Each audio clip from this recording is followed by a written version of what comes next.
Olá, prezados, tudo bem? Aqui vai tudo bem, espero que com vocês também tudo se encontre bem. Hoje eu quero trazer para vocês o regime de bens de casamento vigente em nosso país, que é o regime da comunhão parcial de bens.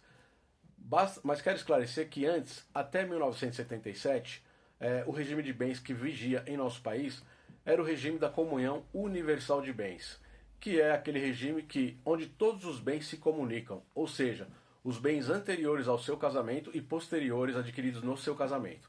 Então, se você tinha 3 imóveis anterior ao seu casamento e casasse com uma outra pessoa que não tinha nenhum imóvel, esses 3 imóveis passavam a ser da outra pessoa também. A metade deles passava a ser da outra pessoa também.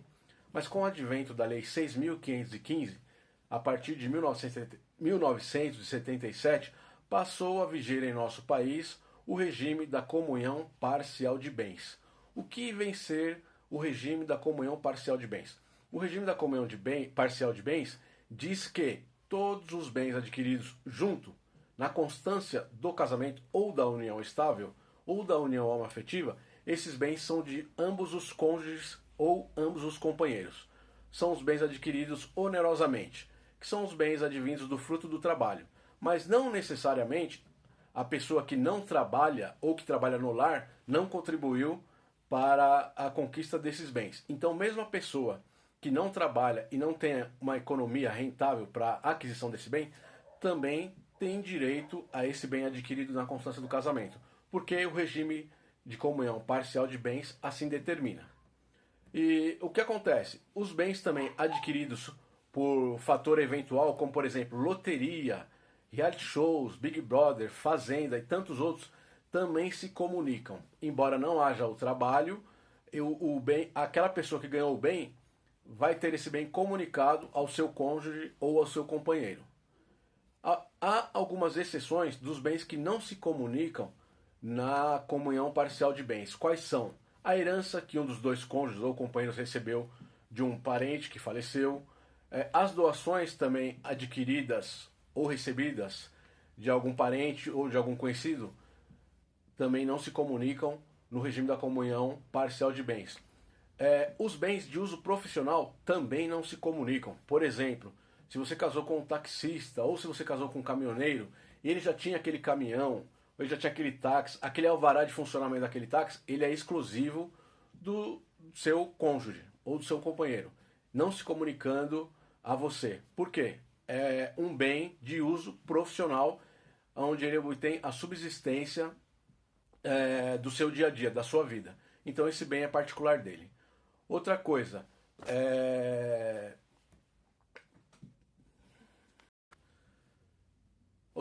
ainda há os bens subrogados. Que são os bens subrogados? O bem subrogado é um bem que se coloca no lugar de outro bem. Ou seja, você, quando solteiro, tinha um terreno. Tanto homem quanto mulher, independente do gênero, independente do sexo. E a pessoa casa.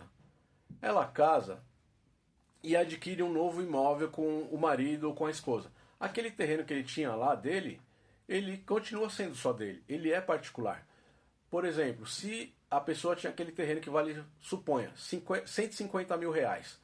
Hoje ele é casado. Ele vende aquele terreno de 150 mil reais, aquele bem que ele comprar e comprovar que esse valor veio do bem que ele tinha anteriormente, do terreno, esse bem é só dele, porque ele subrogou. Ou seja, ele vendeu o imóvel, o terreno de 150 mil e comprou um veículo de 150 mil. Pô, mas eu sou casado no comunhão parcial. Não, mas esse carro que agora eu comprei veio de uma troca que eu fiz, uma substituição, eu subroguei. Eu retirei o valor daquele meu terreno e comprei esse veículo que é só meu. Eu comprovando que essa renda veio de um bem particular meu anterior ao casamento, ele não se comunicará na comunhão parcial de bens porque o bem era meu.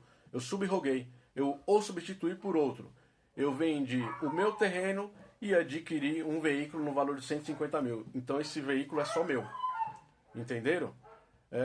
Outra coisa que na comunhão parcial de bens não se comunicava e agora passou a se comunicar são os proventos do trabalho. Ou seja, o salário não se comunica. Você trabalha, o salário é só seu, exclusivo seu. No entanto, desde 2015, o nosso Superior Tribunal de Justiça, conhecido por STJ, tem reconhecido que O fundo de garantia desse período de trabalho adquirido durante toda a constância deste casamento, ele se comunica se houver uma separação ou um divórcio. Ou seja, o período, vamos supor, a pessoa é casada durante 10 anos. Se o marido ou a esposa for demitido, nesse período eles estiverem em processo de separação ou divórcio, quando for levantado esse valor de fundo de garantia, os 50% que o beneficiário, o trabalhador que adquiriu esse fundo de garantia, será repassado ao outro cônjuge que não trabalhou para a aquisição desse fundo de garantia. Entenderam? Eu estou aqui à disposição.